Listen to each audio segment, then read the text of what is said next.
Right, well, hello everybody, and we are back live streaming some Motorsport Manager Endurance Series then. Took a little bit of a break throughout January from streaming for various reasons, computer issues and internet issues. But we're back up and running, and we're going to get going once again with this Let's Play in the Fire mod, doing the Endurance Series.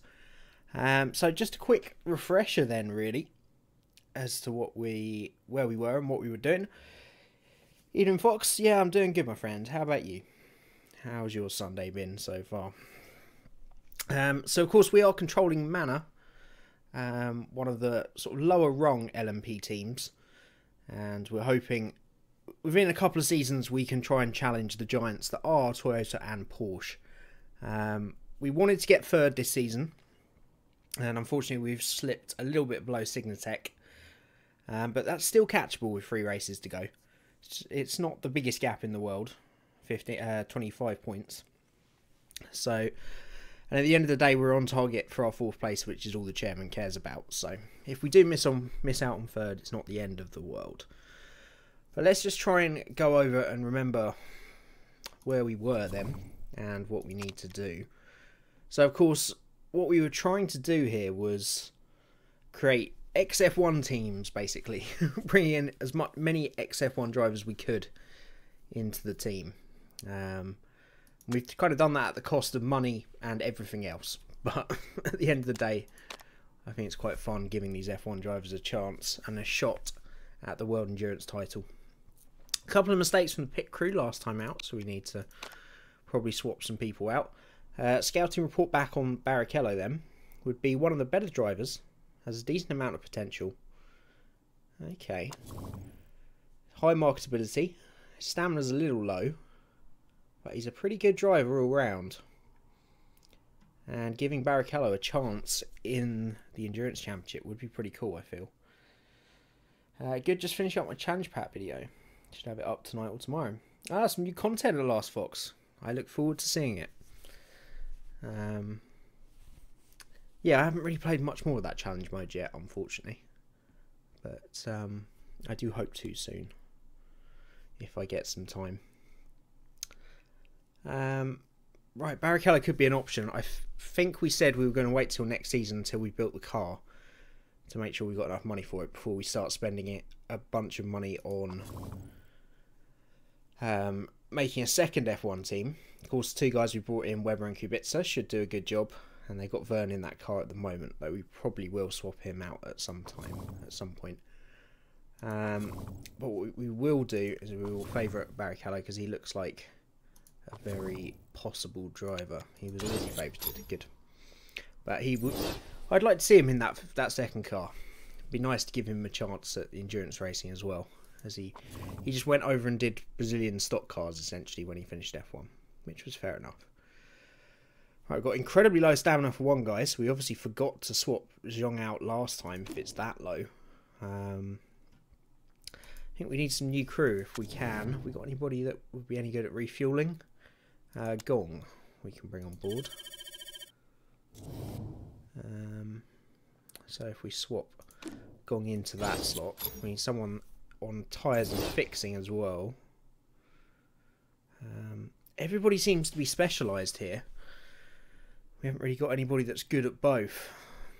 That's got high enough stamina, that is. I guess Harbour would be the best bet without bringing someone else in. Anybody on the rear jack? Actually, that gong guy is terrible on tyres. I brought in the wrong gong. There's 2 gongs. We're double gonged. Evening Leaf. How you doing, my friend? It is back at long last. Say January was a bit difficult for streaming for various reasons, but we should get the series back up and running now. Re-sign contracts, good idea. 6 races. I mean, I guess we're going to be keeping anybody anyway, and it's not going to cost anything to renew them, so we may as well go through them. Thanks for the reminder, though.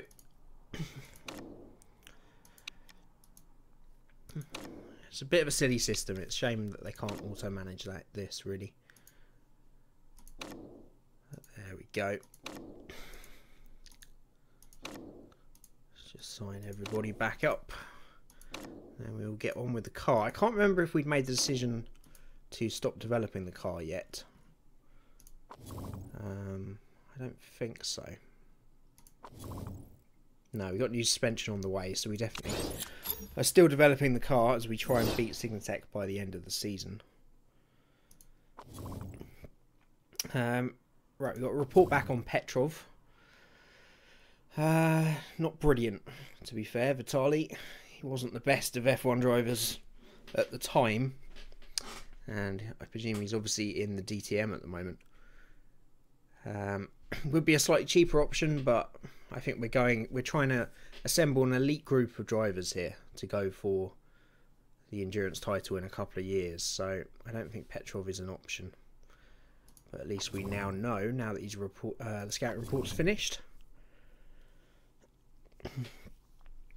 And where are we on improvements then?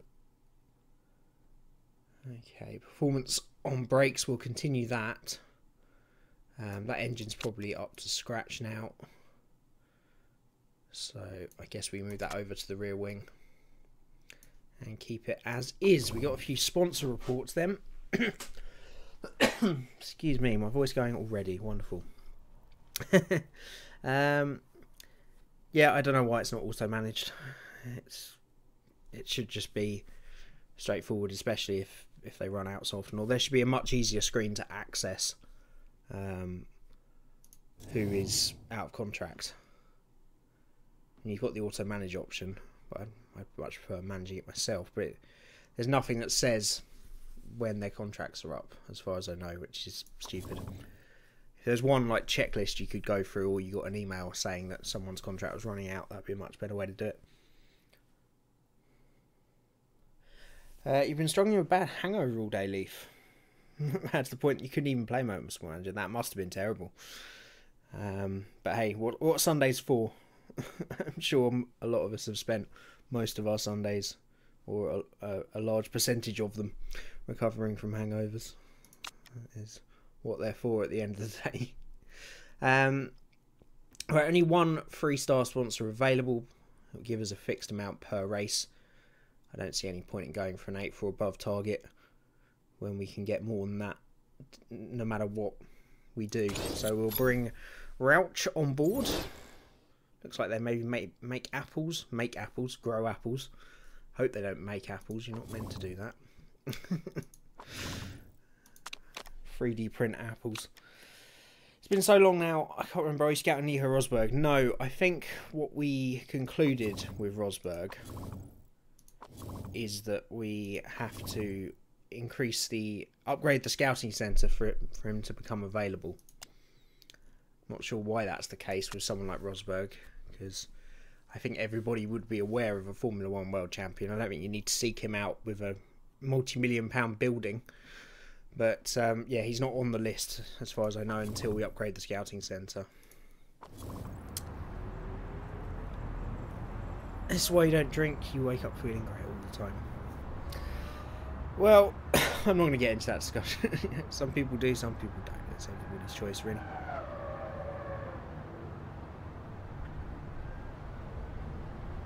Sometimes you've got it. Right, the scouting facility actually we are building, so we should be able to access Rosberg soon. I think that's why we built it. And the factory is almost upgraded to level 2 as well in a couple of weeks. So we should be in a strong position for next year. I don't think there's anything else we need to do.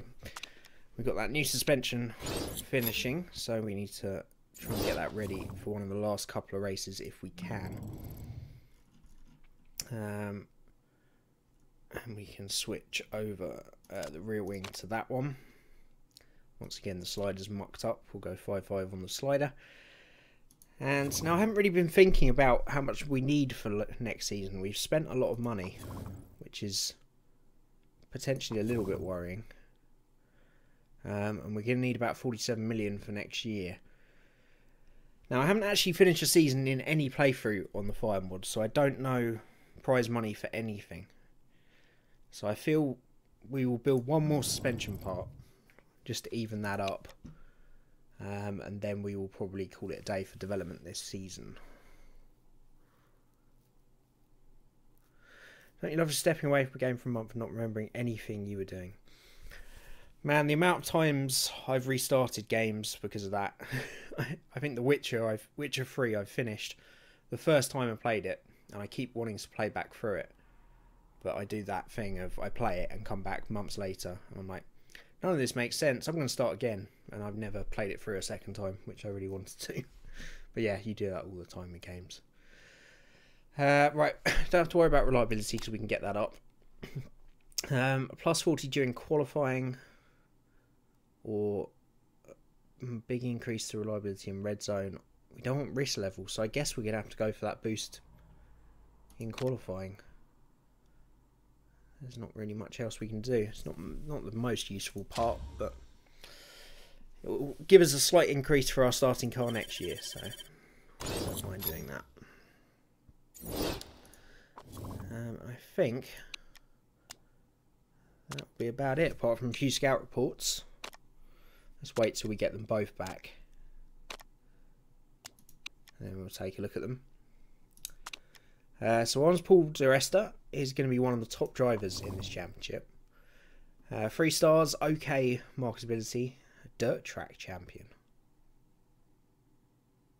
I don't think he's a dirt track champion. I don't think that's very realistic. Not that I'm aware of, anyway. It's DTM race winner. Who is he with, actually? HWA. Oh, he's a DTM team. Okay. That's a very gurney face that guy's pulling. What's wrong with him?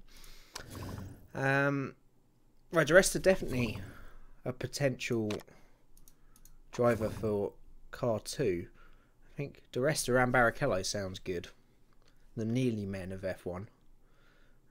So he's favoured, so we'll keep him in mind to say we'll probably get the team together next year once we've done a bit more. Spent the money on the car, should I say. Chandok, I mean, we scouted him because he was an ex-F1 driver. I was never really expecting him. It would cost 300,000 per race. He really does overprice himself, doesn't he?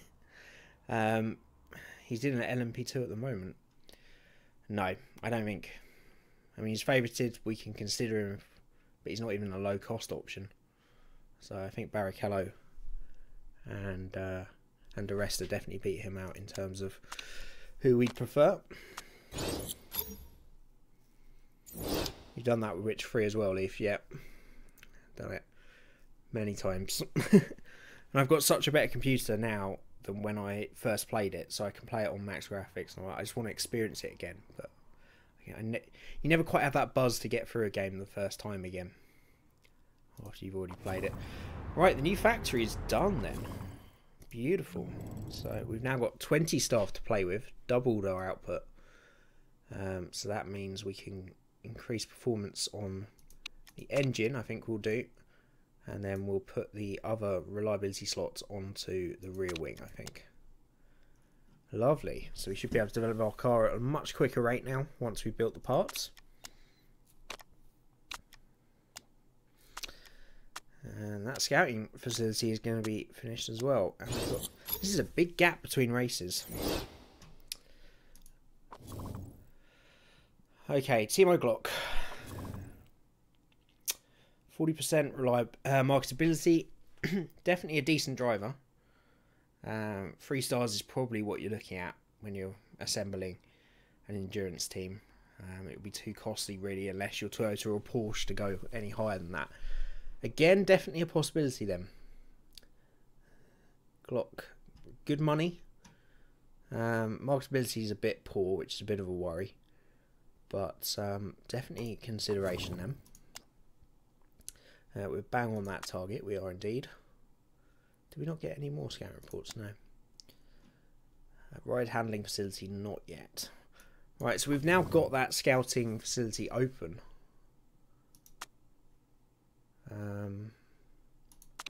So we should have a wider range of drivers now. I wish there was just a button to suddenly show all the new people available. I guess we can sort by ability and take a look through. The second create a team investor backing unlock you get allows you to build low risk parts +1 risk without risk of detection. It's probably the best. Oh, it's a reward from the challenge pack. Okay. I guess it is worth playing through it just to get those rewards. That is quite useful, as you say. Because there's a lot of times you're building parts you could get some little bonuses. The Motorsport Legend perk for your manager, and it's almost too good. See, that's what I'd be a little worried about. Excuse me, is getting those perks that make the game a little bit too easy. But I guess you could just increase the difficulty as well. Is endurance, do you really want to race for 24 hours or 12 hours every weekend? Totally didn't abuse that for an upcoming series. Ward's a bit OP. We may well have a 12 or 24 hour race soon. Greg Bros, one of the subscribers, is working on a 24-hour mod for me. We might be able to do a full endurance season with the proper race lengths. So look out for that. It'll be interesting. Right, let's get on with this, shall we? We'll be here all day. We're not even at the race yet. We'll have a look through them properly next time. For now, let's just see if Nico Rosberg is on here now. We might have to go to level 3 actually. I know he's on there now, so we can scout Rosberg up. And we'll take a look through next time and see who else that might have opened up. But for now, let's just get on with it, shall we? I'm not going to build any new buildings. I'm not going to spend any more money because we need to build next year's car. So just a couple of scout reports and then we are ready to go for the race weekend at Yokohama. Sebastian Buemi, definitely a strong candidate, obviously already in the championship. He has got a long contract though, so it would be pretty expensive to get him out of it. But I feel once we have a car that can challenge for the title, he would be a good man to get in, definitely. And did we have another one? Oh, Nakajima. Not a bad driver. Nakajima actually younger than I thought he was. Very marketable, I guess, in America. In Japan. Fairly average. So most likely not going to find a spot on our team. Right, we are ready then. If you recall correctly, Rosberg is really good. Yeah, I'd expect him to be. Considering he retired probably just before his prime, or right in his prime. From his own choice. Right, Task Communications, only that one sponsor, as we remember. Can't remember how we are with tyre sets. I think we went lower on super softs and higher on softs and mediums, as I remember. Maybe 5 of each and 4 of super soft. It's probably a good way around. We've still got an extra set. Soft tyres, I think maybe an extra set of those. And see what we can get on the car. So that new engine is easily ready. We will give that to the F1 car 1. We'll definitely give him the better car, considering all the money we've spent on that team. And suspension, not really ready yet. I don't want to run an endurance race with 76%, so we'll keep that as is, and we'll try and get that on the car next time. Okay, we're ready to go then. Maybe I should go for Alonso. Seems like he really enjoys the endurance races. I believe he is the highest paid driver in real life, so very expensive. Yeah, he would be.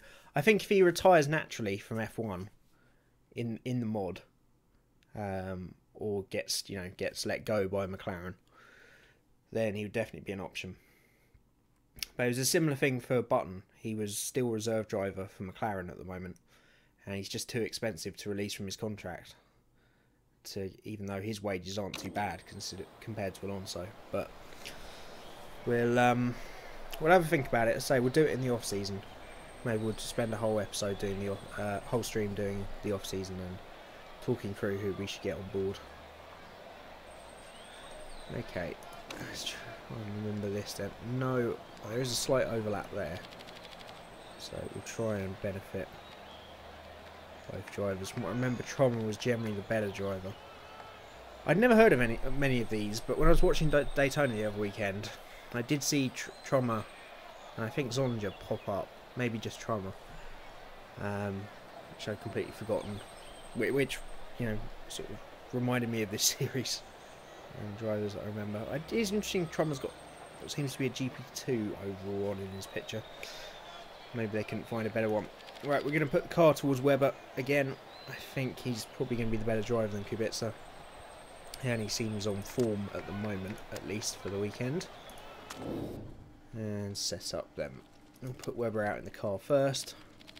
We'll start at the extremes as usual and work our way back.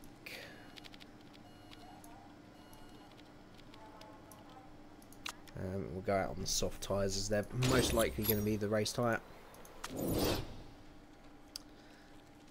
It doesn't really matter who we put in the car first. We'll put Trommer in anyway. Speed balance down. Handling about there. And again, we'll put on the soft tyres. Get the maximum we can on those, because they're most likely going to be the race tyre. Isn't Bob going to GT racing? Yeah, he's racing the Super GT in Japan, which I'm excited for him. I would have preferred to see him in WEC because it's races I'd more likely watch, and at the end of the day he is my hero. Has been for 15 years, so I will support him in the Super GT anyway. I'll just probably watch a lot less races of that than I would have if he'd gone to endurance racing. But it'll be interesting to see how he gets on anyway. It's a new challenge for him.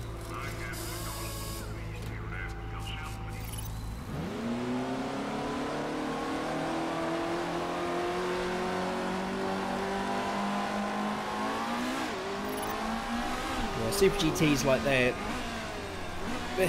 stupidly powerful GT cars, and they're mostly endurance events with multiple drivers. It's kind of Japan's equivalent of the endurance series. Right, let's bring the pair of them in. We can be a lot quicker in practice than we can in the race. We've got a lot to get through, so, and my voice has got to hold up as well. Even though we had that stream the other night, I wasn't talking all the way through it. I will be here, so just need to try and tail it back and not make it too long anyway. Hopefully about a couple of hours stream as per usual with these episodes. Right, fairly good start to the setup. Some small changes probably needed. We'll put Kubica in the kart for the second run. Bit of a worse setup for car number 2. I'm sure we can make the changes needed. We'll put Gonzalez in the car. It's not lost on me. We're going to have to remember how to do all the maths as well, but working out which drivers to put in which cars for how long during the race. Right, and back out you go, lads. Was he forced out of F1 or just felt like he was too old? I think he was forced out of a competitive car, which McLaren had the potential to be. Obviously, it's not competitive at the moment at all. But he was forced out of McLaren, but he did have offers from Williams and apparently one other team, which we're not too sure who, to go back in. But I think he felt he'd had his time. He wasn't. It's the same with Alonso. They'll only stay in the sport as long as they think they have a chance of winning. When you get to that age and you're already a world champion, there's not much point in sticking around if you're going to be in the midfield for drivers of their calibre. So yeah, it was Button's choice really. He could have raced for Williams for sure, and somebody else apparently. I'm not quite sure who that would have been. I don't know who else would want. Who might have been Renault, I guess. Possibly.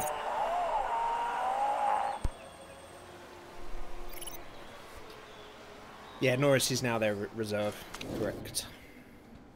And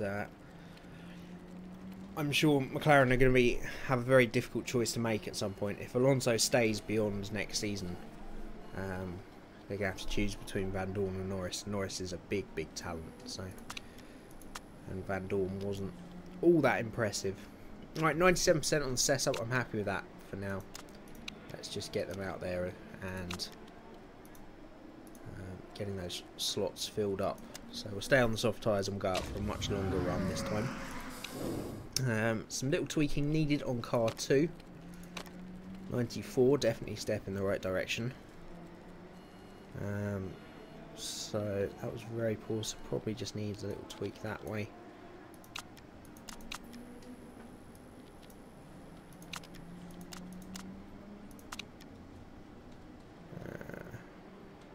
Yeah, let's see how that does. And again, we'll send them out on a long run. And just try and get these two maxed out before we bring them back into the garage. Some teams have multiple reserves. Yep, they have test drivers or reserve drivers, simulator drivers, of all sorts of roles that they name them. The case that they most likely do that is when they've got a very young driver that they don't feel they could just drop in on, you know, if someone was injured, they couldn't just drop them into the car, and that's why they sometimes, like Williams, have the reserve of Paul di Resta, who was very unlikely to ever get a race seat, but he was someone that could drop in the car and do a good job with experience. Same with Button, really. That's normally when they have multiple drivers. Experienced guy they can drop in, and a young hopeful that they hope will race long term in the future.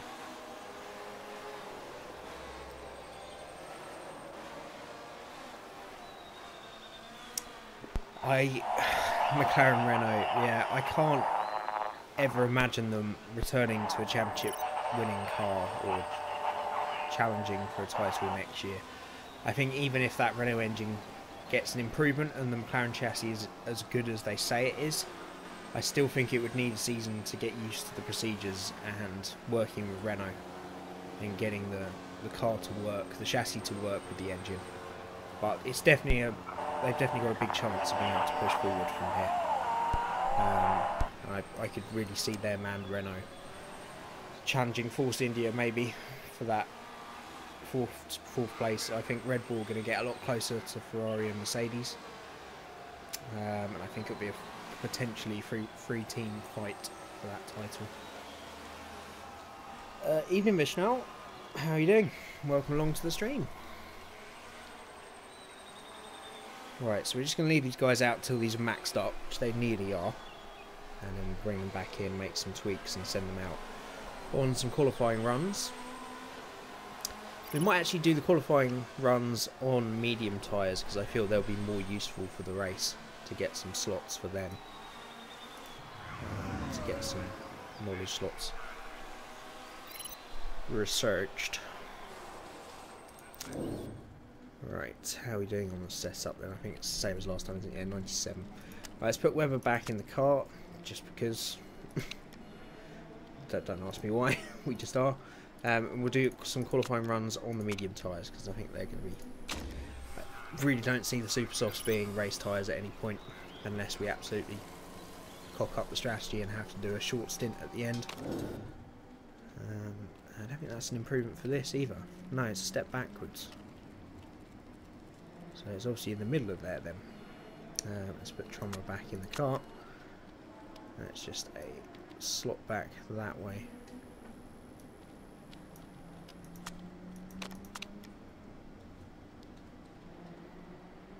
Yeah, let's try that. Again, we will put on the medium tyres and do some quali runs. And we'll see how we get on. If we just zoom in quickly, just let me know that the volume's okay.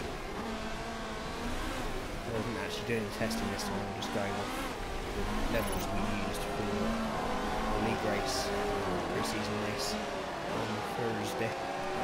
That's a really low form from that Rebellion car. 0.2. Not happy to be there at all by the looks of it.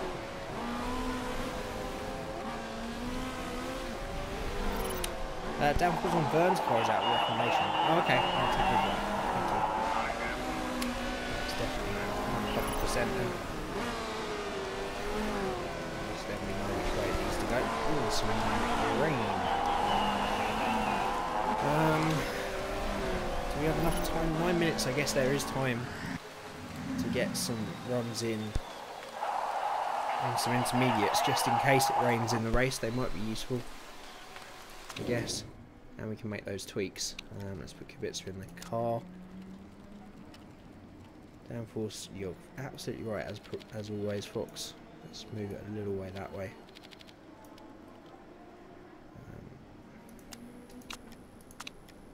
Try and get those back on balance. And let's put some intermediates on. Let's get a little bit of practice on those. Volume's a little loud. Okay, I shall adjust that. Thank you. Let me know again. I can always turn it down again. And try that looks a lot better on car number 2 now. 96. I always hate that. Sometimes you get 97 and you got 2 great slots and 1 excellent. And then it's 96 for 2 excellents, 1 great. It should really be higher. Guess downfall. I don't want to upset the other 2, but I guess we got a little chance to. Can always put it back to normal, can't we? Let's just try it this way a little bit and see what it does. Bring these back in line. If we can, see if that gives it maybe an extra %. 3-lap qualifying run on the inters then. There we go. That's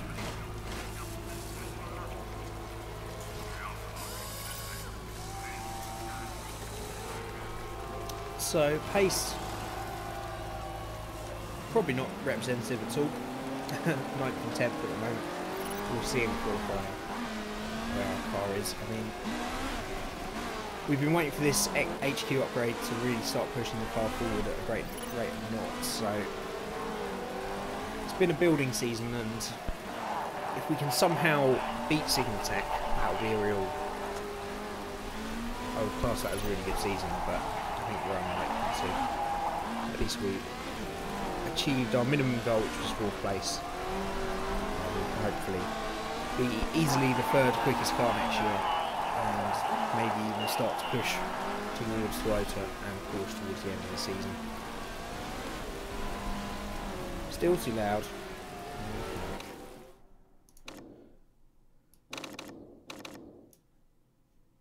It's bizarre, it's the same audio settings I use when I record for the other 2 series, so it's obviously a streaming thing. Right, that's Kibitzer back in. We've still got 3 minutes left, so we'll send him back out again. There is that little improvement. It's perfect. 98 will do. It'll do, donkey, it'll do. Not why I'm calling the car a donkey. I hope the designer didn't hear that. He probably wouldn't enjoy that very much. But it's no Porsche. Okay, yeah, we should be able to get one final run with the other car. And we've got to level 1 with intermediates and mediums. And we should just about max out that qualifying trim as well. It's good news. It's good for you. Good, good. I think that is, yeah, that's the maximum zoom distance, so that'll be as loud as it ever is.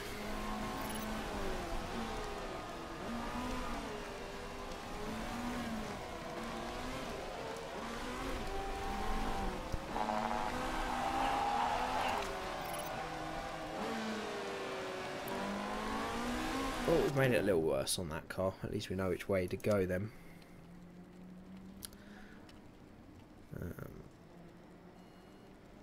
So, yeah, we just need to go back a little way the other way. A little more. And try and bounce out those other 2 again. Might give us an extra % or 2, probably just 1. And we should, yeah, we'll just about max out race trim before the end. We'll go out again on our intermediate run. Much better now. Good, good. I should really make a table of all the volume levels I need for streaming, but that would just be far too much work.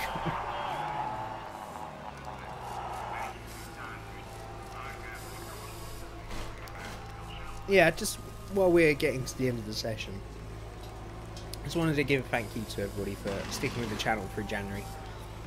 I wanted to make a lot of changes and bring a lot of new content in January, and issues with the computer and the internet really didn't allow that to happen. So I need to catch up through the first few weeks of February, try and get back to fairly regular content. I always say I want to try and get back to doing daily content, but various real life things always get in the way. I'm going to try and get it up to sort of a minimum 4 or 5 videos a week, and seven a week if we can. But yeah, it was a bit sporadic during January, so thank you all for sticking with me, and we'll get streaming well and truly back underway as well throughout February as well. So, right, into qualifying. It is going to be wet, but it will dry out in the middle. This does get complicated a little bit, of course, because both drivers have to do laps. So we prefer both drivers to do laps in the dry, but one might have to do a lap in the wet. It's really difficult to tell. Okay. I think we will go qualifying in soft, just to get the maximum out of the dry laps we do. Oh, we've gone. How have we managed that? So great.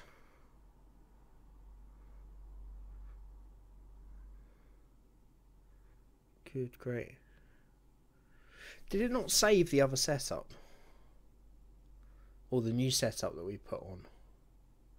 I mean, it did it? So it was supposed to be back this way a little more. I don't think it saved the last setup we put on for some reason.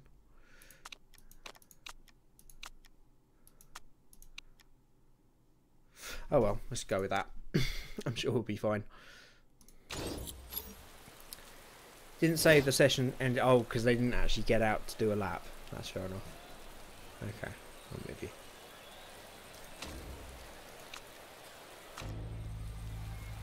Right. I'm going to take a little risk here. I think we'll wait and try and send both drivers out when it's dry. Hopefully it will be wet from sort of 10-12 minutes onwards, and then we can get both cars doing a driving doing a qualifying lap in the dry is what I meant to say. I love how these drivers always complain straight away because they're not out on track. Even like if they've done one lap and they're on pole by like a second, they're like, no, I'd like to do another lap. No, you wouldn't. Right, start speed 12. I just want to see if there's any more rain. If there's not, then we can send them both out during that period.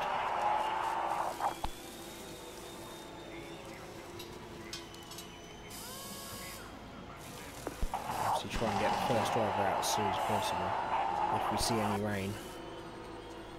I don't think there's going to be any, so I'm fairly confident we can send them out now and get that second lap in.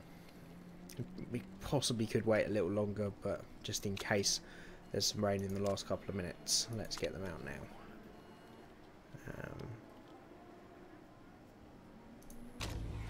Okay. Out go the buyers.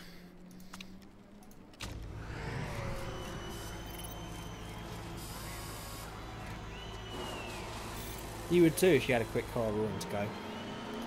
You know what? I would never be very too eager to get out in these cars in the wet if I saw that it was going to be dry later on. That's why they will sit in the garage when it rains in practice. But I know what you mean. They're just eager. I guess I should be happy that they're eager. Alright, let's see what they do for their first flying laps. It was going to be dry till the end, so no problems there. So we're looking for something around what? Ooh, 108s. 108.8 from Weber, 109.6. That's the difference. A couple 100,000 a month gets you. Definitely a lot better lap from Weber than the sister car. But of course, endurance qualifying is an aggregate, so we need the other boys to do a good job as well. Now, we might as well wait as long into the session as we can for the track to grip up a bit before we send the other two drivers out, because there's definitely no rain. So we can afford to wait a few minutes here.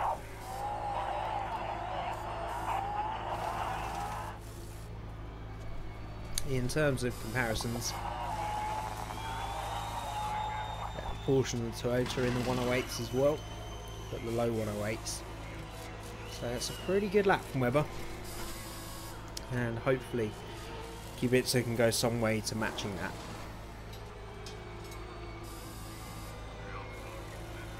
I guess we will find out. A lot of traffic at the moment. A lot of traffic. Now, another thing I was slightly disappointed about with this DLC is the fact that they didn't add more cars. I would have loved to have seen like a full 55 car endurance field and GT classes as well. But I guess you can't get everything. That would have been a lot of work, I'm sure. Right, Kubica in the car then. 98, we did improve that setup a little bit. Another set of super softs. And he goes. And send car number 2 with Trummer on board. We did make an improvement as well, up to 98%, much better. And again, a fresh set of super softs. And we'll see what they can do, and we'll see where we start. It's not the penultimate race actually, is it? There's 3 left, so the one before the penultimate. Trinultimate? Is that a word? It is now. We're going to call it the triumphant race.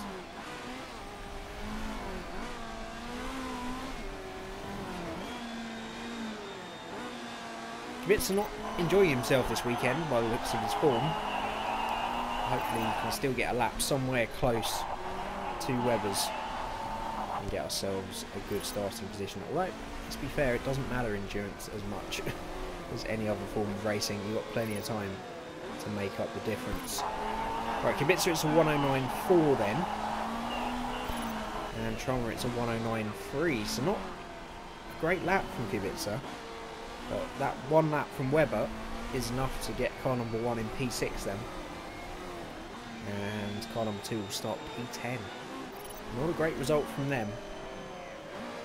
But a long way to go. In an endurance race we can turn that around. Doesn't matter if we're missing a bit of ultimate speed, as long as we manage the race correctly. Anthony Davison takes pole for the Toyota then. And two Porsches and the 1 Toyota incredibly close. Sorry, 2 Toyotas and 1 Porsche. Actually, there's only 2 seconds between the lot of them. It's a big old gap for us to close up to them. But I'm happy with being just behind the Rebellion. 1 Signatech is behind us, 1 is in front of us in 7th and 9th. So it's race on, really. As always, it will be close with the 2 Rebellions and the 2 Signatechs. And of course, I've got to try and remember how we do the strategies and getting everything right after such a long time away from this endurance series. So we'll see how it goes, shall we? Right, we have got a light footed on wet tyres. Looks like intermediate running to begin with. I'm going to risk on it being dry later on. We'll go race and soft trim, I think, on both cars. I feel that 15% performance boost will be better than having 5% on intermediates, even if it's just for a 10-15 lap period. We don't know how long it will be dry for. Right, so we will start with... It's so difficult to know how far these drivers are going to have to go. See, if I think we could do the longest stint first off, then we would put Kubica in the car, who strangely has the best stamina, which I fail to believe. Let's go a different way. We normally start with Weber or Kubica. Let's put Vern in the car this time. Start with our weakest driver. They actually say it's better to have your weakest driver in at the beginning because everybody's bunched up and they can't make as much of a difference. Whether that's true in every case, I don't know. Right, fuel. I remember this was always an issue even after we'd done this series 6 weeks in a row. So God knows how much we need. I know we just need a little bit less because we can save it through the hybrid system. Tyres roughly 41 to 43 laps. So if we go a little bit short and save some fuel with the hybrid system. So we'll put 37 in car 1. And I think we'll start with Trummer as we normally do in car 2. And we'll go the same probably. Let's go maybe one less on 36. And then we'll push, of course, as per usual, for the first couple of laps. Right, we're ready to go then. Is there anything I've forgotten about managing an endurance race before we start? Because I can't remember. You guys might be able to remember better. I presume it's all going to be pretty self-explanatory, as we have done a lot of them at this point.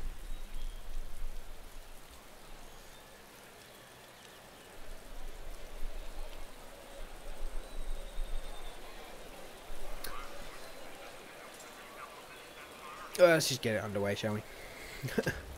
I've got it on a bit of a longer delay YouTube streaming, just to get the quality up a little bit. Which again, should be something that looks a bit better, hopefully, than the last ones.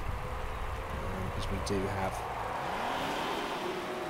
As I say, I've got much better internet now, so I've been able to stream at high bit rate and 1080p now. So hopefully that's all running smoothly and looks a bit better for you guys. And I've got this rolling start as well.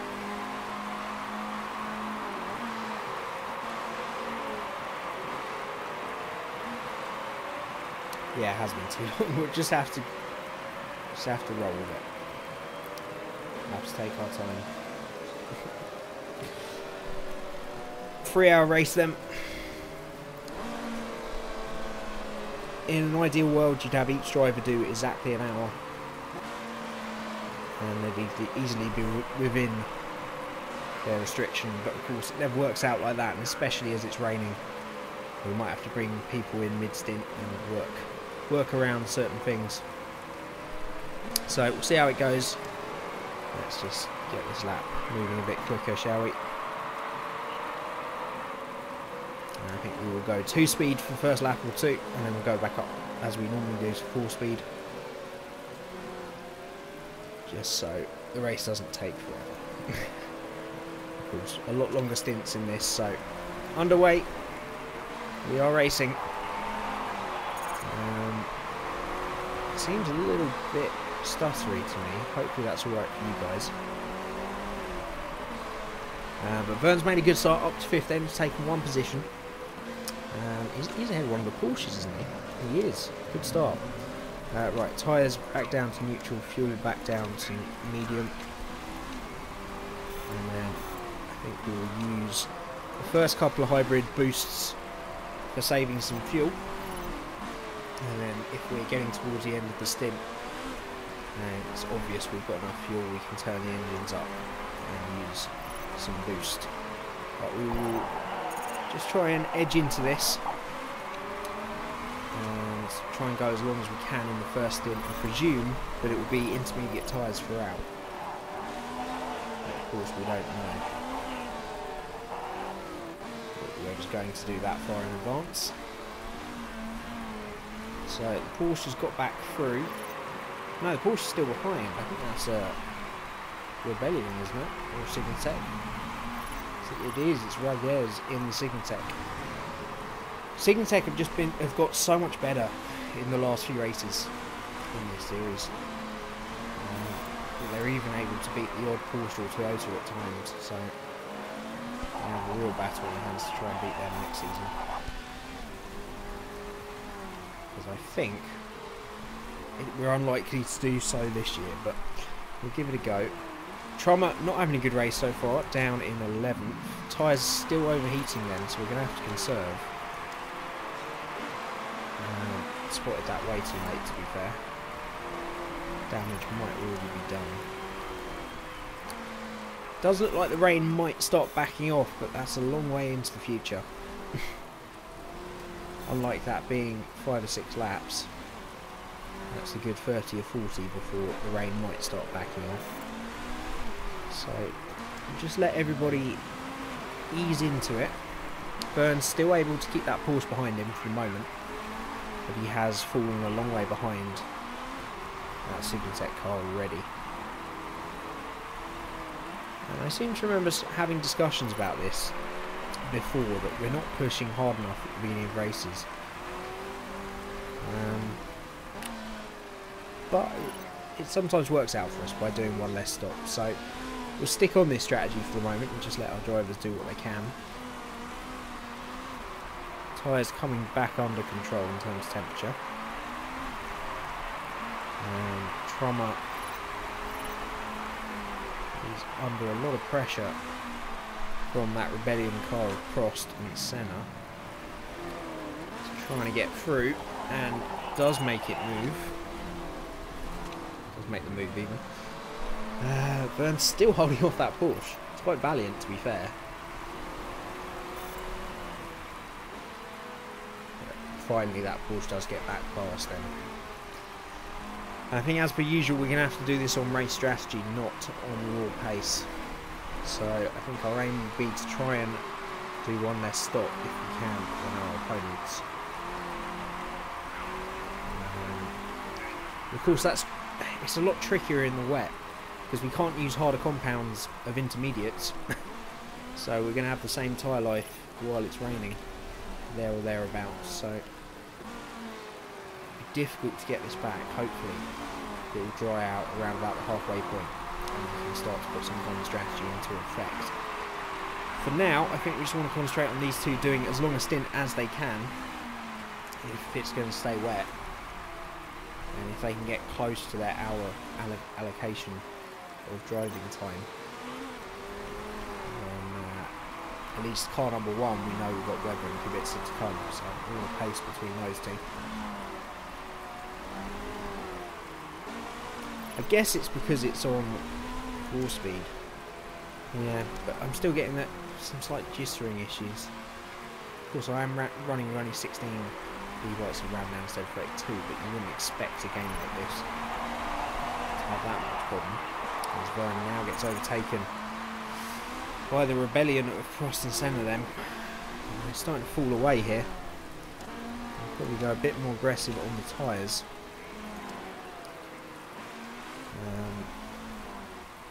The rain's gonna, looks like it's gonna stop around about, when is that? It's probably going to be around about 120 minutes. So around an hour into this race. So we need these tyres to go the distance. So I think we will continue to save fuel with the hybrid mode. Just go as deep in as we can. A lot of traffic now as we get up to the LMP2s then. So it might be a chance to gain some time back on those front runners. Depends our luck of the draw with the back markers. Yep, it's a long race, so don't get carried away, Leaf. Yep, absolutely right. Although we are doing particularly worse than we normally do. But a Rebellion and a Signatech are still in range. Actually, I think that might be both Rebellions, the other one. The PK and Heifeld car. It is the other Rebellion car. So the two Rebellions are still in range. It's the two Signatechs that once again have just shot off into the distance, and they're racing Porsche. Signatech are actually genuinely racing Porsche once again on pace. So I think realistically, unless anything strange happens to that front 6, our aim is to try and beat those two Rebellions ahead. Right, tyres are overheating a little bit again, so we'll just go conserve for a few laps. And I guess our aim has to be to get to when the rain stops, so we don't have to make 2 stops. I'd be a little worried about us being time constrained Both drivers can do a maximum of 1 hour 12 minutes, of course. And we've also got to take their stamina into effect. We're actually watching the Rebellion car still. Not a great team principle. Oh, car's just gone off. What are you on about? I'm watching it. Oh, I'm watching the opposition. I do apologise. Right, Vern getting into his stride now then. He's all fired up and ready to go. See if he can do anything about closing the gap to those Rebellions. I guess we could use a little bit of boost just to help him on his way. Let's see why not. He is catching the Rebellions actually, and that boost has got him alongside and past the second Rebellion car of Bechet, Heifelt and PK. And let's see if he can set about catching Prost. Trommer is also fired up. He's in his sweet spot right now. So we'll see if he can chase the two Rebellions down. But that's made things a little less worrying that Vern has managed to get himself back amongst these two. Nico Prost is all fired up as well ahead of us. So this will be a tough battle between these two. Around about 18 laps of fuel to go. We should be able to get one full charge hybrid save during that. We're around about halfway through the worst of the rain, so just about on target, I think, to be able to pit and come back out on dry tyres. And we just settle down. This is the sort of early evening time if this was a 24-hour race of just, okay, we know what the strategy is, we know what we're doing, let's just let them get to it. Both drivers are in their element, half an hour in the car so far. We'll just let them get on with it. Trommer has closed some of that gap. Probably go back up to neutral now. Be a little bit more aggressive again. Trommer is closing in actually on that number 2 Rebellion. Vern has lost a little bit of ground to Prost, but Prost might come out of that fired up a little bit early in comparison to Vern. So we might get a few laps where Vern is really pumped up and ready to go, and he might be able to close those 2 seconds. And let's be fair, in a 3-hour race, being 2 seconds behind someone, it's definitely not over. Right, let's go watch Trommer, because he's actually already got past the number 2 car Rebellion, and he can now start trying to put a little gap on him. So that's one car negotiated for the moment for both cars, and it's just Nico Prost in that. Oops, didn't mean to do that. It's just Nico Prost in the other one now. So we've got one Signatech in 3rd, one in 5th, and then 2 Porsches, but they're all quite a long way down the road.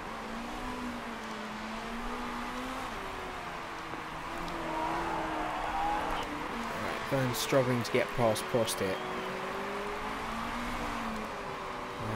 Trying to work out if we need to save fuel. I think we'll do one full discharge of the hybrid system, and that should be enough to get us to the dry.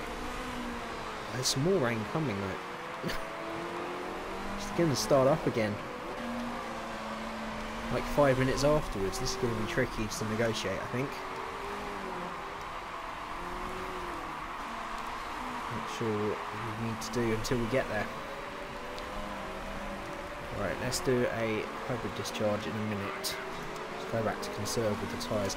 There's no middle ground with these tyres. I think we're just going to have to micromanage them throughout this session, because they just don't seem happy. They're either overheated or underheated. Right, let's use the hybrid mode then. Although I don't know that these tyres are going to do another 10 laps. If they can do 15 minutes, which to be fair is around about 10 laps, then that will be these guys' stints done. And now it's just wondering what we do about tyres. That rain is starting up again very quickly. But if we're on intermediate tyres during that dry spell, then they're not going to be able to go much further once the rain starts. So I don't know what we do on strategy here. I think we're going to have to go intermediates again. I don't really see a choice in the matter. We've got way too much fuel on, that's for sure. So we didn't really need to save anything there in terms of the tyre life.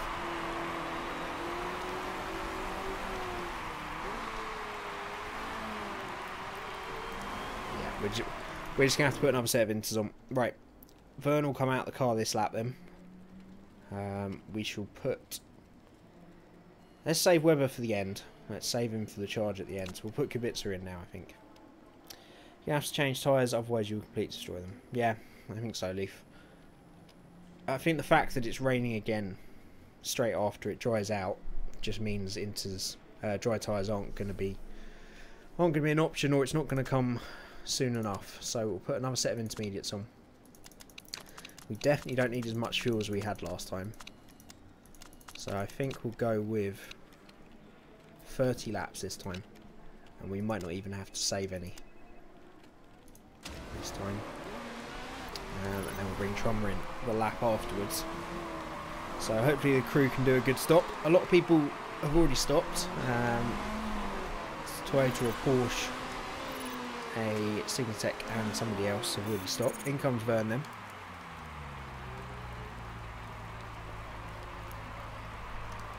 A lot of people coming back in. I presume they'll... Oh, there's a mistake on the front right, that's not good. Right, let's put Zonja in for the middle stint, as I think Gonzalez will be slightly better for the end of the race. We'll go intermediates again and again. I think we only need probably about 30.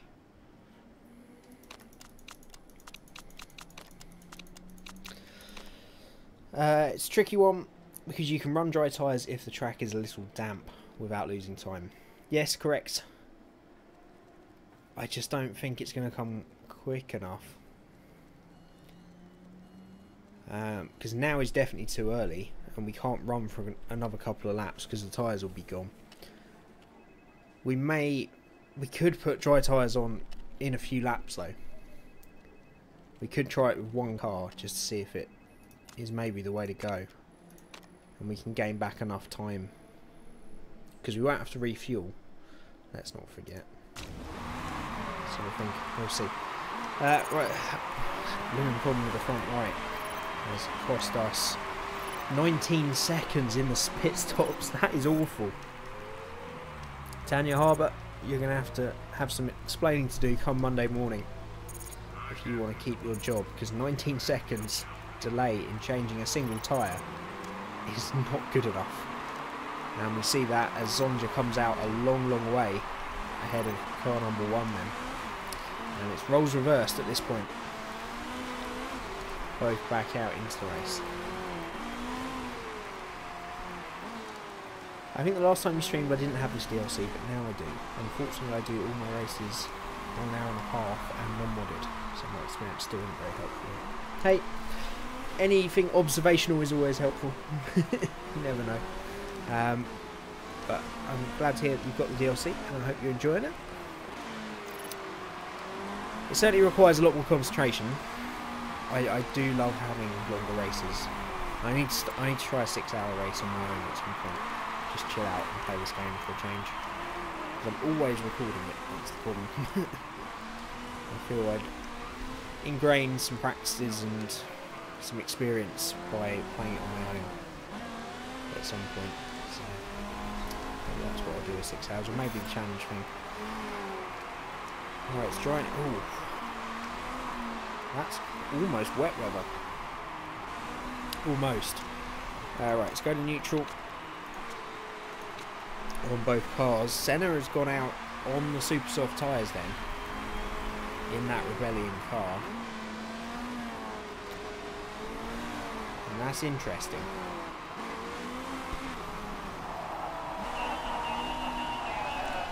Now, the reason it's interesting because if we have to go to wet tyres rather than intermediates, which we're going to have to, we might have been better off going to dry tyres like Senna did. Because instead of it being on the intermediates after, it will be wet weather tyres. In which case Senna only has to make one more stop to go on to wets, as we do. So that might have been a masterstroke from that Rebellion car. The other Rebellion is a long way behind us, down in 10th then. Around about 7 seconds behind Kubica, even with that mistaken pit stop. So it's going to be a tough race between our car number 2 and Senna. And then we'll see if Kubica in car number 1 can make any impression on Senna. Yes, 7th and 8th still up for grabs here. Now, a lot of questions being asked about whether we should be on slicks. You might be right. The thing is, that might be quite a long time on dry weather in endurance terms. And we can see now Senna is catching us quickly. I might try it with car number 2. I don't see what we've got to lose. It's only a few laps. Let's do it. Let's bring them in. And let's put super softs on and go for it. Why not? Fuel should be fine-ish until. Let's try it. Nobody else is coming in. Obviously Senna is already on the super softs and has just gone past car number 2 then. So I think we'll keep it on a split strategy just in case this really doesn't work. Let's use a power boost for Zonja. Why not, I guess. We need something to get some time back. And Kubica back out then.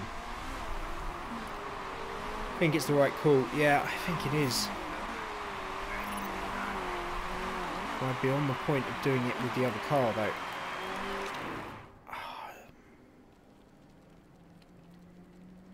Let's try it with both, shall we? I don't see we've got much to lose in this race. I think that's going to be at least 7 or 8 laps, that period. It's a lot longer in endurance. Yeah, we'll give it a go. Let's use the boost for Kubica then. And we'll see how much time Kubica has gained back. Actually, they've already gone. Kubica's already gone. That's how much time we lost. With car number 2 staying out on intermediate tyres. Oh, everybody else has done it anyway. So we're back out in 6th and 8th. We could have made that call a bit quicker.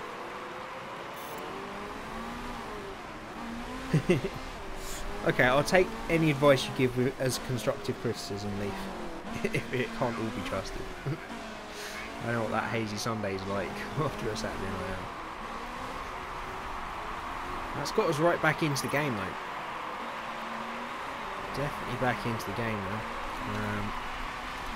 We'll probably go to conserve just in case we have to go a bit longer. That can't be more than 10 laps or so though until we need to be out on wet tyres. So we should be good on fuel. So who's been caught out by that? It's both Porsches.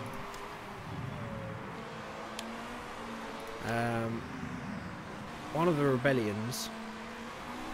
In between us, is that the Signatech? It is. And we've got a Signatech ahead. And then Senna, who made that really early call, shows us where we could have been. That Rebellion car up to P2 now. And if we just hold on a little bit longer with those inters and gone to super softs, we could have been in 2nd place in this race right now. So we've mucked it up a little bit. But we've definitely benefited overall. We're now 5th and 7th But of course those two Porsches are going to be incredibly quick coming back through, I'm sure. In fact, Lotta is already onto the back of car number 2. Alright, we'll just keep this ticking over as though we're going a long time. I don't think we are.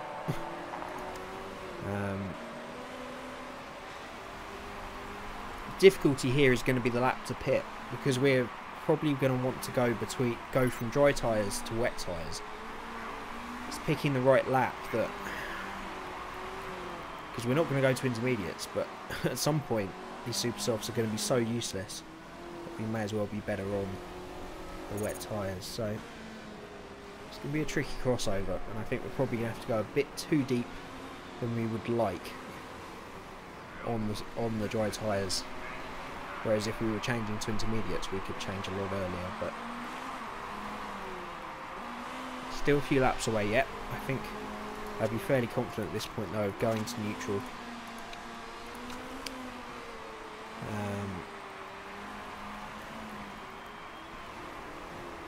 No, I think we'll leave the fuel, purely because that could still be 10 laps, you never know. Fuel efficiency improvement on Kubitz's engine for some reason. Car's looking okay. Engine a little worry on car number 2. We've got some boosts to use. We may as well use them as boosts, as the fuel's going to be fine. That rain is on its way again then. So I think we can go to push now. Just be a little bit more aggressive for these last couple of laps. We'll go to high mode as well. Looks like it would be a good time to change just around the 95-minute mark. Yeah. I think you're right. Because if we go a lap longer than that, the time that we would lose on the super softs, we would easily gain back on the wet tyres. So I'll give it another lap or two. We'll stay on 2 speed because this is crucial. There's definitely not enough time between the two drivers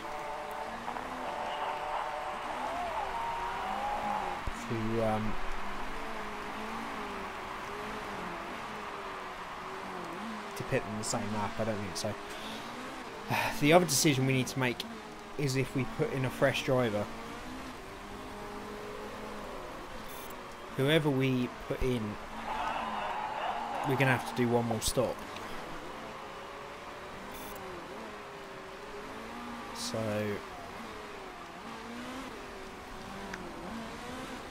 I think that rain is going to be with us for a long time, and if we're changing tyres and putting fuel in, it costs us no time to put another driver in. So I think we'll put Webber and Rodriguez in for the remaining,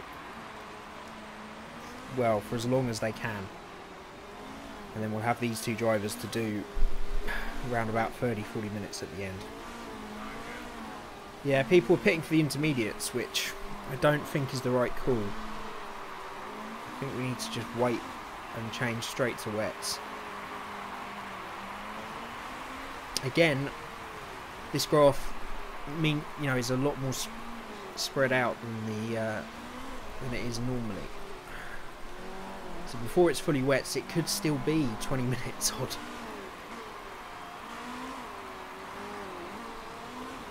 Alright, should we go this lap? We're going to have to do them a lap apart anyway. So I think we'll pick car number 2 this lap, as I think it's a lap too early. Just before we make the decision then, do you guys think we should put both cars on the wets now? Or split strategies? Put one car on the intermediates just in case we lose too much time on the wets until it gets wet enough. Just let me know what you think.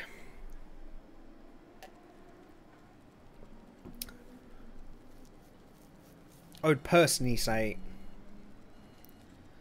putting both on wets.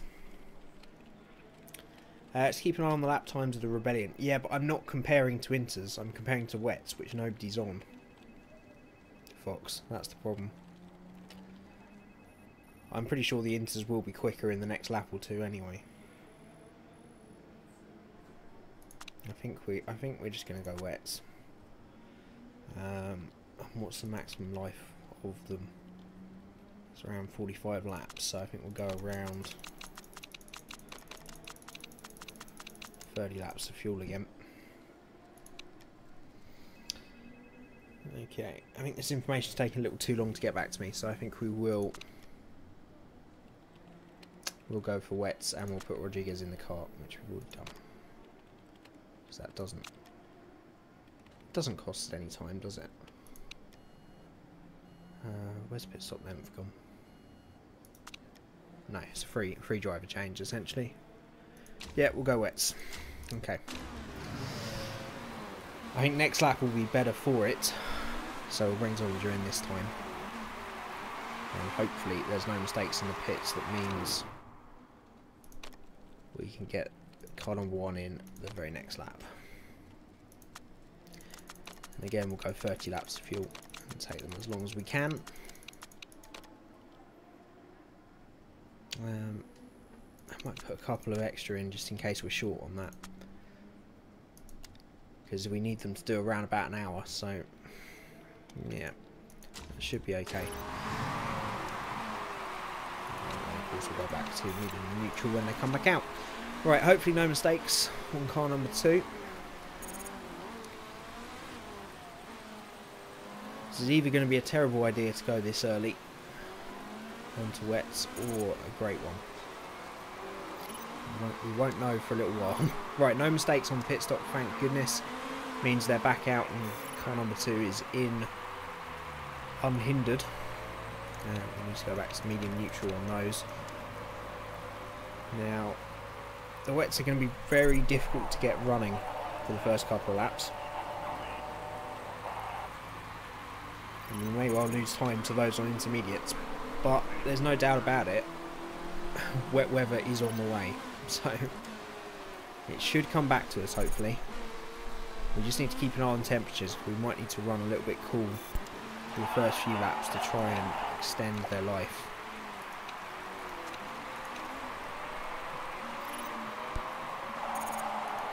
Right, let's keep an eye on the screen as suggested and see what their first full lap times are compared to those on intermediates. So it's 38 and a 39 last time round. Don't know that that was a full lap though. I think it might have been actually.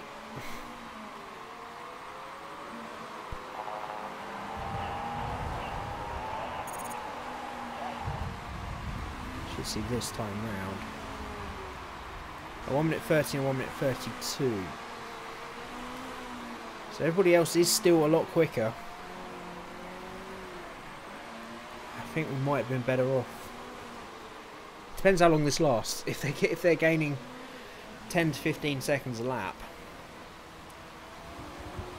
then they need 5 or 6 laps where it's that much quicker. 22 and a 28 this time around then, so it's equaling back out. Tyres are definitely in the working range now, so we can go back to neutral. And this time round we might be even quicker. Might even be quicker than those on intermediates. 18, 8 and 25. We're matching the intermediate runners now, and we've not lost a huge amount of time. Webber is actually catching Hartley now and is about to go past the Porsche driver, and does, for 6th place. We're in business, ladies and gentlemen, we're in business. That rain's going on for a while, so we will use hybrid mode to increase the fuel mode. Tyre temperatures should come back to us there. They're a little bit low at the moment. But look at that, Webber's already gained 17 seconds on that Porsche. And people are still staying out on the intermediates. What are they doing? All these millions of pounds they spend on race engineers and analysis equipment, and there is currently 10 cars out there on the wrong tyres, completely wrong tyres, losing 17, 18 seconds a lap. Yet again, The AI are doing the stupidest things. I'm not complaining one bit though, because we needed this little bit of luck. Tyres, I'm still not warming up though. We're going to have to go to push. Kobayashi's the first to go onto the wets then in the Toyota. And Webber is now 5 seconds behind the race leader. What a difference the strategy call makes. Gonzalez goes up to P3. Safety car is... Oh, no. No, no, no, no, no, no, no, no. Safety car is out. Oh, we're not going to pit. We'll keep pushing to keep the tyre temperatures up. We'll go to low fuel mode to save some fuel. That's destroyed it. I think that's the first endurance safety car I've seen. And all that good work is now going to be undone by said safety car. Because we're all going to bunch back up. Everybody's going to be on fresh tyres again. And on the right tyres. Oh. It never rains when it pours, hey? Well, in this case that saying is wrong because it's raining and pouring.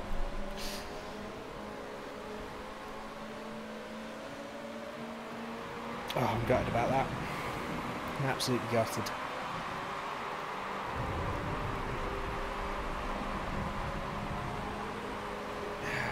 We'll be okay with those that we've lapped, which is from Bamber down. I think what's good news is I think we have lapped both Porsches. So the cars behind us are the Signatechs and the Rebellions. They're cars we can beat on pace. Buemi in the Toyota will probably come back through from 5th. But I think we can still outrace the Signatechs and the Toyotas. The Signatechs and the Rebellions. And the two Porsches are a lap down. So I don't think we're going to have too much issue with those.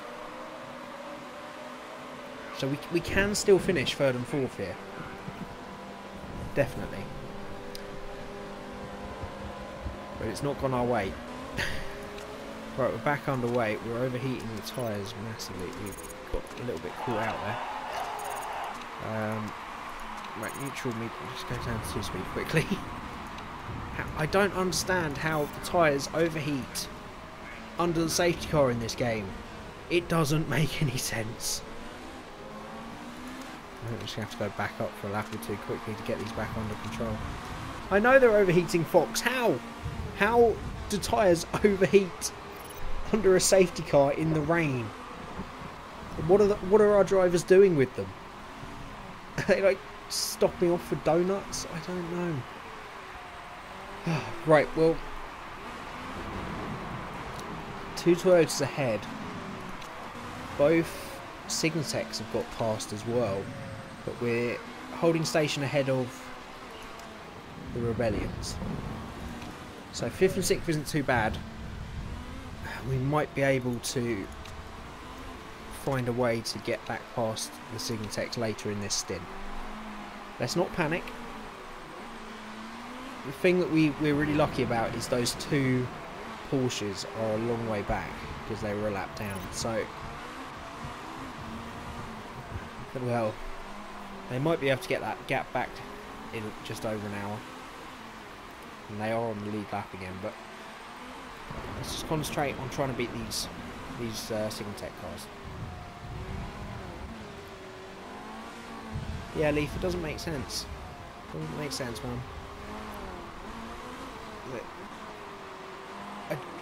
There's no logic there. It's almost like a positive number should be minus. Look at what the AI does with tyres under safety car. Yeah, I guess you should back up. I forgot to do it. Yeah, you're completely right with that. Also, welcome to the stream, Calvin. The point is they shouldn't. You can't push anywhere near enough to get a tyre into its working range under the safety car, even if you've got this little option on push. It's just not possible. You shouldn't be able to overheat them. But I should have gone back up. Yeah, exactly. It's my fault for not backing up, but it's the game's fault for being incorrect. You're behind a safety car, so you don't have to. Shouldn't think you should have to worry about it. Right. That's enough ranting for the moment. I think we will continue to use the hybrid because this rain's going to last a long time. Maybe even till the end of the race, in which case we'll just have to make a stop to change tyres and drivers. But hopefully these two guys can go right up until their 1 hour mark. At this point, as per usual, we should check how long we need to go. So Kubica's going to have around about 32, say to be safe, 32 minutes is when Kubica needs to be put in the car. And Zollinger's got a few more, so probably 35 minutes. So that's how long these two need to go. They need to go to around about an hour and 5 minutes, sorry, in their cars. So the tyres should last. Will they? Will the drivers?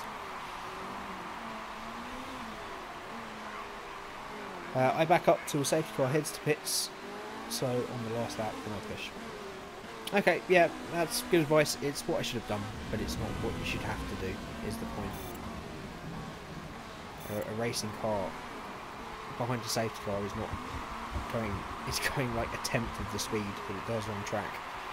You cannot physically overheat tyres, I'm afraid. It is impossible. But yes, that's a good strategy for how the game works. We've had someone pit in that time. I think it was one of the Signatechs. Possibly. I'm struggling to find them. That's a Rebellion. Is that the other Signatech? Yeah, it's Raoul who's gone down to 7th then. So that's a very early stop. I'm not quite sure why they've made that. Maybe because they had to make a driver change or they ran out of fuel. But that's got us back ahead of one of the Signatechs. And Raoul almost certainly isn't going to be able to go to the end. So I think that's put us back in pole position for 4th and 5th here. It's a big gap to catch the other Signatech though. Nunez did pit, yeah, indeed. So that's helped us out. I'm not sure why. Say it must be to change driver. Must have reached. Nunez must have reached his end. Tyres underheating a little bit. Complaining about fuel. We've still got a long way to go though. And I feel we still need to look after the car and the fuel. I will push for a couple of laps just to get the tyre temps back up a little bit. Which was a huge error by the AI. It is, I give that one a little bit more forgiveness. Because if Menendez had already been in the car for an hour, or his stamina had gone, well, there's not much really anybody could have done, including me, if I was controlling that car, but it is technically an AI, yeah. So, but I'm not complaining. Get someone else out of our way, and considering we should be 2nd and 3rd and off into the distance in this race, if it wasn't for the blasted safety car, I'll take anything I'm given at this point. There's a big string of traffic up ahead as the front runners try to make their way through the LMP2 cars. Rodriguez is pitted now. Interesting. The other Signatech is in. So they've obviously, as a team, got their strategy wrong.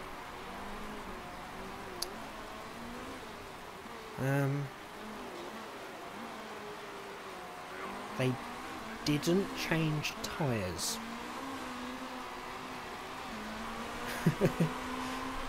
that 2nd Signatech car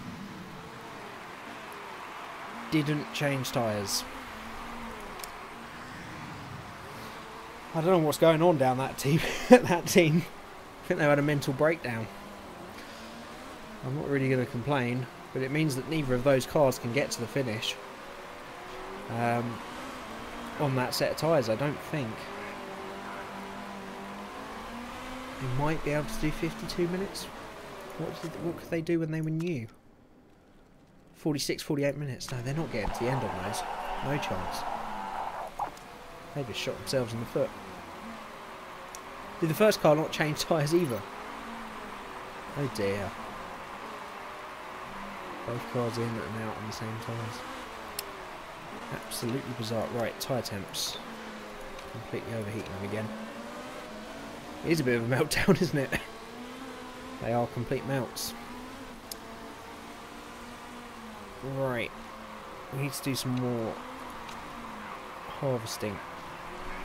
I am starting to get a little worried as well. I've overheated these tyres massively. Let's back up to get them down as soon as possible. We got 15 minutes to go-ish before these two drivers have to be in. Before they're allowed to go in, let's be honest. It's going to be close once again. Of course, we only want to make one more stop. If we have to make two, it puts us right back in with the signature. It puts us a long way behind the Signatex if we have to make two, and maybe even back into the clutches of the Porsches. So we have to make this work. Right, back up to neutral. Didn't change. There we go. I think the saving grace is we've got a small gap to the Rebellions, although Senna is starting to catch Gonzalez at quite a rapid rate.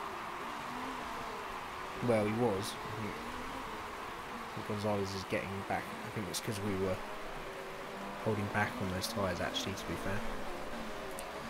fair. See the graph. What the weather, I presume you mean. These tyres are really playing havoc with these tyres, but I'm not paying attention. We should be back on full speed again. Sorry about that. I think it could be ready for Inters right at the end of the race, but I don't think that changes how we approach this. I think we still put the wet tyres on till the end. And 10 minutes to go then. Those tyres are back up in the working range. Let's go back to neutral just to make sure they get this 10 laps. So we've got plenty of fuel for Webber. He's definitely not a problem. To the point that we can probably go to high mode for a couple of laps. Gonzalez 7 laps should be about perfect. Yeah, it's all wet one. The last lap maybe into some or that last block. Remember, that block is probably a couple of laps, but yeah, wet till the end will be fine.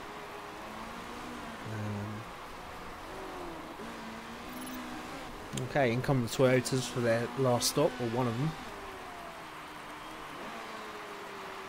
Tyres looking a little bit worrying. There's not much we can do though. We just have to stick it. We just have to stay out there. Gonzalez's car does worry me at the moment. Let's see exactly how much he's going to need them. So Zonja can do 32. Remember, the clock stops when the leader passes the final lap, so I can probably take it literally as 37 minutes. So yeah, it's going to be 35. So he's got 6 minutes to go. Just go easy on them. Let's conserve. Let's do the same for Weber. How's his engine looking? 43. Yeah, I'm happy to keep using that fuel for the moment. Might use a little bit of hybrid because we might just end up short for Gonzalez. You never know. Let's just take this with a pinch of salt. And our guys are going to start making mistakes here if we're not careful. Quick maths again. Yep. Absolutely. More quick maths. Right, Weber, let's just remind ourselves of Kubica. 39, yes, it's going to be 32 minutes with Weber. So Weber should be okay. Gonzalez is slipping back through, but none of these guys have stopped yet either.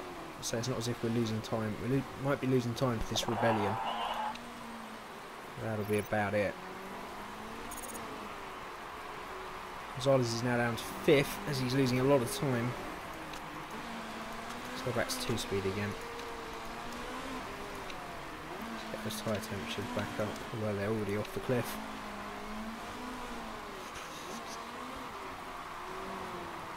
Right, Gonzalez has got to do one more lap after this. We're not losing too much time, thankfully, yet. Right, Gonzalez can come in this time around. Whew, this is going to be close. Right, it'll be Zonja in the car. It'll be a brand new set of wet tyres then. Fuel, I mean, there'll be 35 minutes left, so we can probably get away with 25. I'm sure we can save 5 laps of fuel.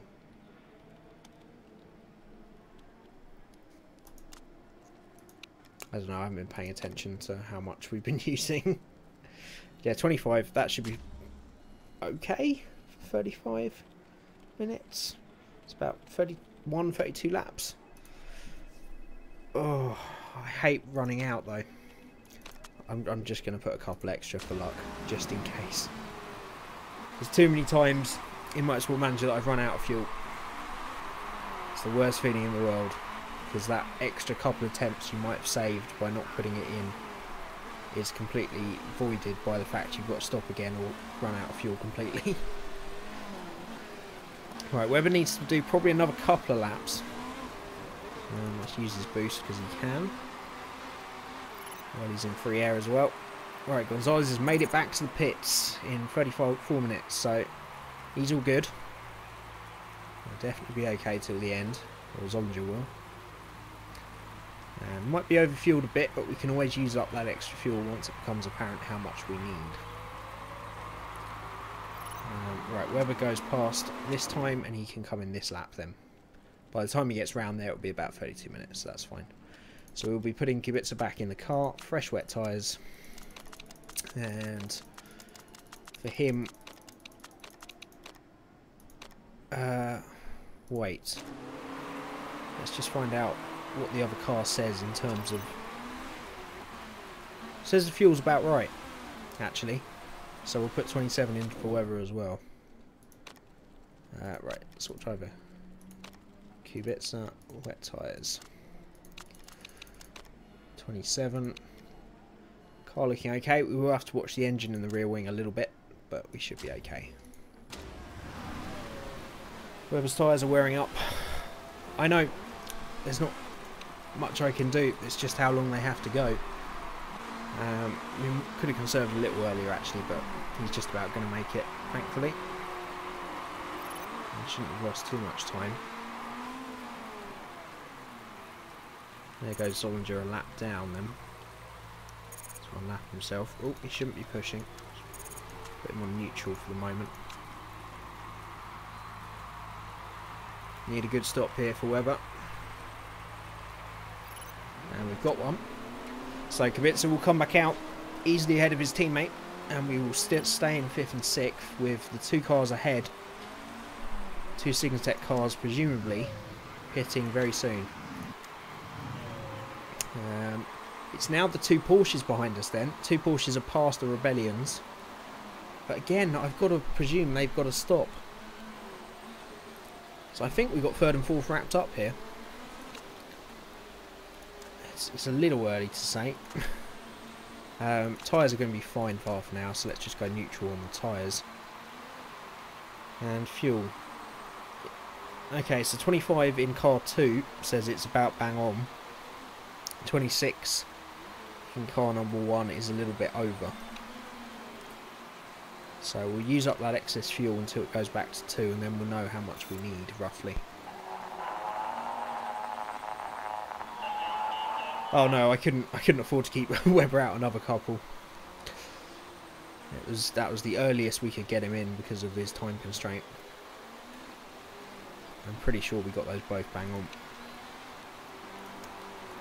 There or thereabouts. Right, we're back to 2 on both cars, so we'll stay medium and neutral for the rest of the race. I think we'll go push a little bit for Kubica.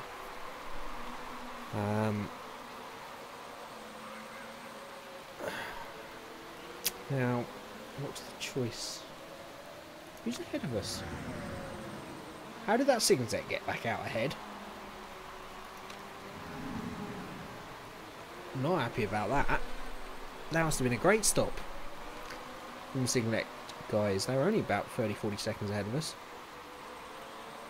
Oh, that's put a spanner amongst the works. Right, we're okay for fuel, so we might as well use this boost to try and get after them. Yeah, I just noticed I've lost third. The other Signatechs come out between us then. So we're going to have to wait and see if Kubica can close that Signatech back down. It's unlikely because the Signatechs have been a lot quicker this race. And they've somehow got back into it. I guess because it was a late stop, they didn't have to refuel much. Let Kubica use high engine mode while he's fired up. Well, and then back off the fuel. I guess so. We'll try it.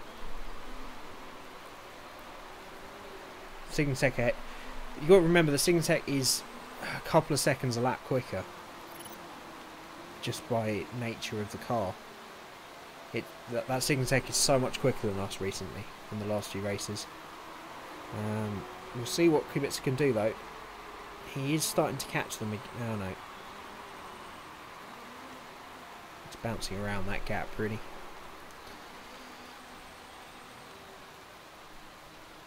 Yeah, I mean, even using the fuel, even if we probably went to push, I don't think...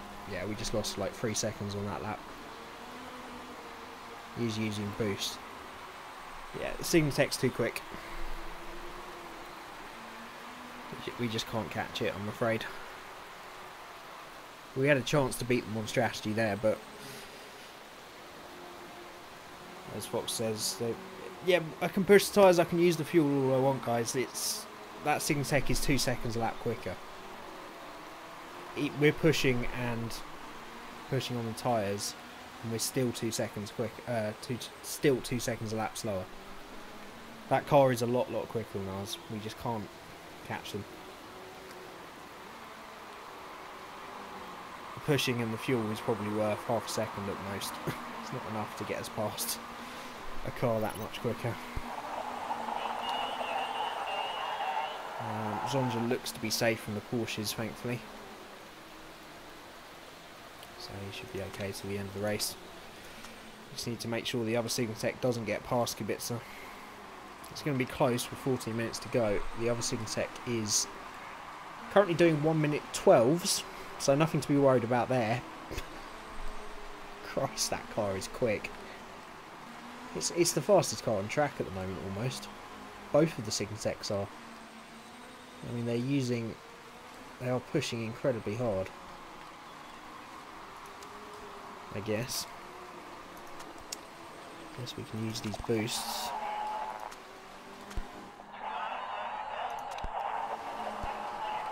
Once intermediates, 12 minutes on inters.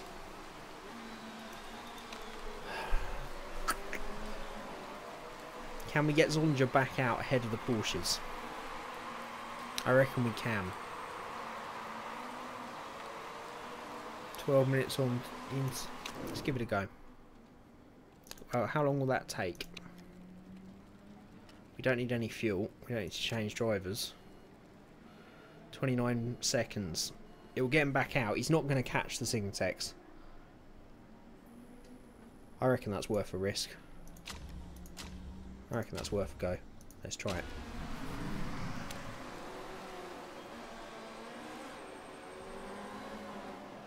Although he is now catching the Signatech.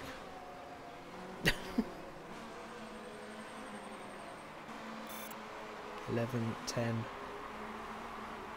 Oh, they're pitting. That's why. They are pitting for inters. Everybody else pitted. What do we do, guys? Everybody else coming in. Do we bring Kubica in or risk leaving him out? I don't know how quick these guys are going to be on the inters.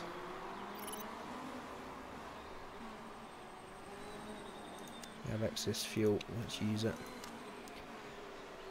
Attack on the tyres. I am doing.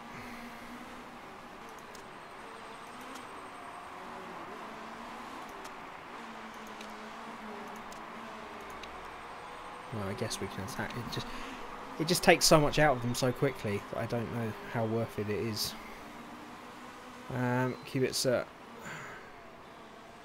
We've got to bring him in. It's too late.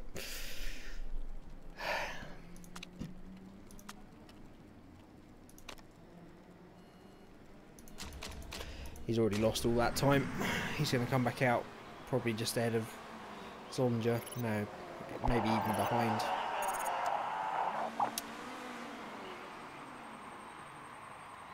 10 minutes is too long. Yep, I'm getting your answers too. I need to go back to low latency on stream. I think I'm getting this information way too late. I mean, I should have worked it out for myself, to be fair. But, right, he can probably attack as well. I'm a little worried about the cars, but they should be okay. We could probably go overtake on the fuel engine. Probably not. Let's stay on high. See what they can do. Kubica is out ahead of behind Zonja then. 2 Sigma Techs too far down the road. So yeah, we've essentially lost 4th there, is all we've done. Because I think we'd already lost 3rd before that had happened.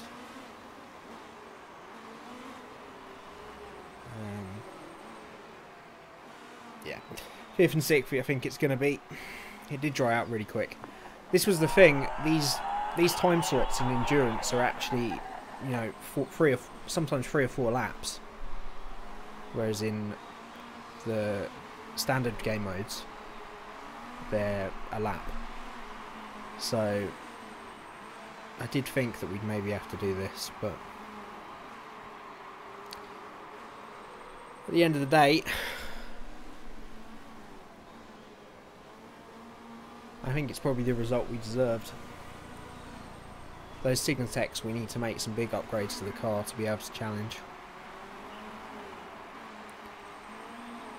We could have given one of the cars a crack on dry tyres, I guess.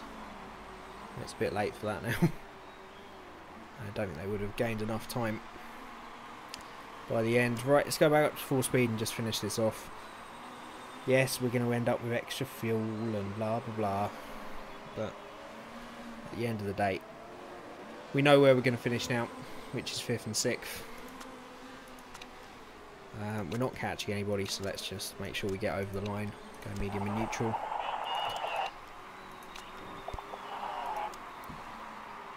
And just finish this race off, really. The Porsches, yeah, they got caught out by the safety car and made the wrong change on the wet tyres.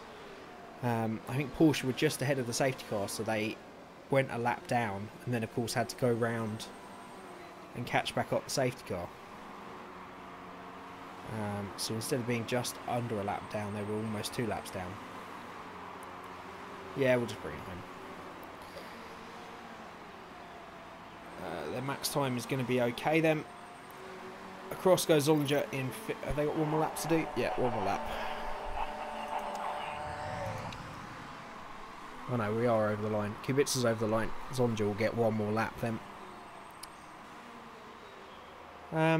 Yeah, I think the Porsches had already made a mistake by that point though. I don't know what exactly. I think they went on the wrong tyres when it rained. Or tried to go on. I don't know. Not entirely sure. They just stopped too many times. And stopped at the wrong times, I think. But there we go. It was certainly a complicated return to this series. There's a lot to keep track of, and a lot to get used to again. I think we can be happy with that. To be fair, we made the least pit stops out of everybody. Pit stops, definitely not pit stops. We made the least pit stops out of anybody, which I think means we read the strategy as well as we could have done. The safety car really didn't help us. That threw everything out of whack. Because our really good strategy call was onto the wets in the first place. And we lost all that time because of the safety car. And then the two Signatechs were just too quick at that point because it was a straight race between us and we just couldn't do enough even though they stopped more.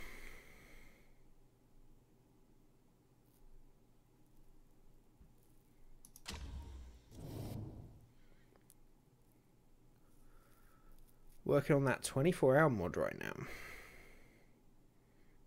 Okay. Are you Greg Bose, Calvin?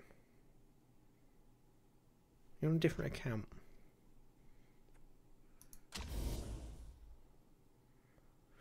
Anyway, yeah, 5th and 6th, still some decent points. They'd be much better points if the two Signatechs hadn't have beaten us, of course. Because all it means is that we gain points on Porsche, really, who we were never going to catch anyway. In the Drivers' Championship, it means that car number 2, well, Vern is now the sole driver in 6th place because we've replaced the other two. Everybody in car number 2 is P7, so that's probably the most direct comparison of the two cars. Webber and Kubica are now 9th and 10th. And in terms of the Team Championship, Signatech have actually gone past Porsche, which is staggering. That is unbelievable. So we did gain points on Porsche, and they are now our most direct competitors, which is interesting.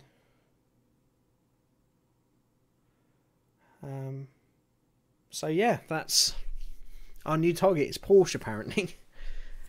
Not too confident at how realistic this mod is now. Because there's no way that Porsche should be third in that championship. But we're on target for 4th if we can somehow get our act together for the last couple of races. Now that the factory's upgraded as well, we can develop at a bit of a quicker rate. There might be a chance of stealing third off one of them. At the end of the day, 4th is what we're aiming for and hopefully what we'll achieve. Well, I think we've pretty much secured 4th now. Some money in the bank, and of course we will continue saving now. No more new parts. Let's just make sure we got enough money in the bank for next year's kart.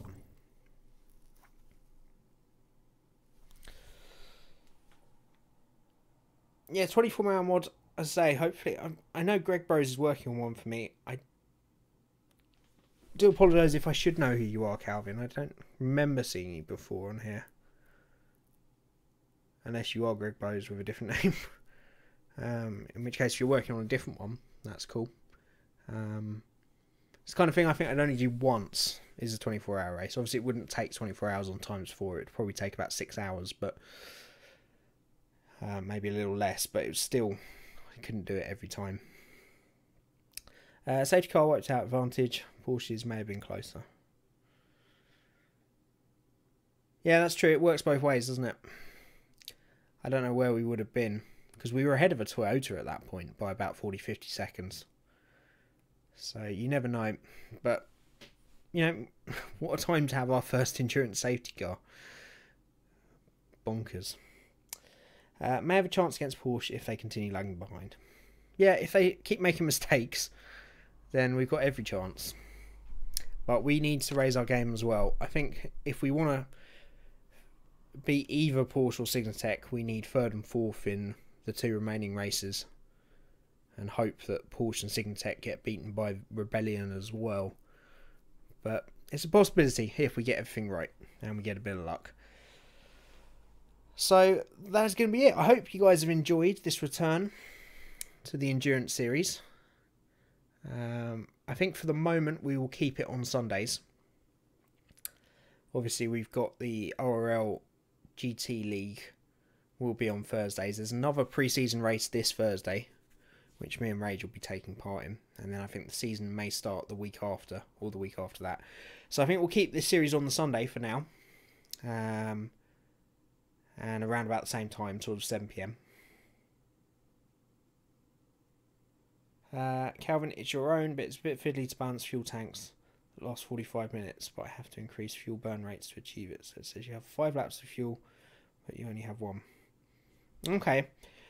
Well, maybe tune into the stream and see if Greg Burrows is next time, and you could work together, because he's been working on one for a few weeks now. Well, a few months now, for me to use on stream. So it'd be a bit silly for you both to be working on one, unless you're just doing it in general. But I think the way he was doing it is he's working it out so that he can do, 6, 12 and 24-hour races in the same season. But yeah, maybe tune in next time and see if he's on, and you can get help and advice off each other to make that, because I think there's a lot of people in the community that would like that as well. The other thing is night racing, but I don't think the engine allows that. That's not really something you can mod in. But that'll be one of the issues with a 24-hour race. But you can suspend that disbelief for getting the 24-hour race. So.